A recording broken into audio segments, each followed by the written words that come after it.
ইরানের নতুন সর্বোচ্চ নেতা হিসেবে মোস্তফা খামেনির নাম ঘোষণা করা হলেও এখন পর্যন্ত তাকে জনসম্মুখে দেখা যায়নি। আসসালামু আলাইকুম বন্ধুরা, আশা করি সবাই সুস্থ আছেন। রাইটার্সের এক প্রতিবেদনে বলা হয়েছে, যুক্তরাষ্ট্র ও ইসরায়েলের বিমান হামলায় আয়াতুল্লাহ আলী খামেনি নিহত হওয়ার সময় মোস্তফাও গুরুতরভাবে আহত হন।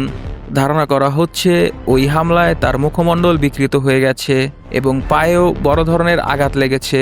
গত 28 ফেব্রুয়ারি তেহরানে হওয়া সেই হামলায় তার পরিবারের আরও কয়েকজন সদস্য নিহত হন।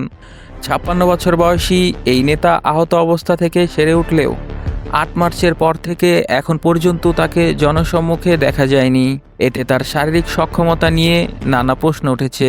শারীরিক সীমাবদ্ধতা থাকা সত্ত্বেও তিনি অডিও কনফারেন্সের মাধ্যমে ঊর্ধ্বতন কর্মকর্তাদের সঙ্গে বৈঠক করছেন।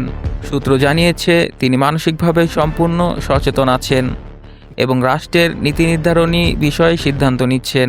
মার্কিন প্রতিরক্ষামন্ত্রী পেটে হেগসেট দাবি করেছেন, হামলায় তার চেহারা বিকৃত হয়ে গেছে। অন্য এক সূত্রের মতে তিনি সম্ভবত একটি পাও হারিয়েছেন। ইরানের রাষ্ট্রীয় টেলিভিশন তাকে যুদ্ধে গুরুতরভাবে আহত নেতা হিসেবে উল্লেখ করেছে। তার ঘনিষ্ঠ সূত্রগুলো আশা করছে, স্বাস্থ্য ও নিরাপত্তা পরিস্থিতি অনুকূলে থাকলে আগামী 1 থেকে 2 মাসের মধ্যেই তার নতুন ছবি প্রকাশ করা হতে পারে।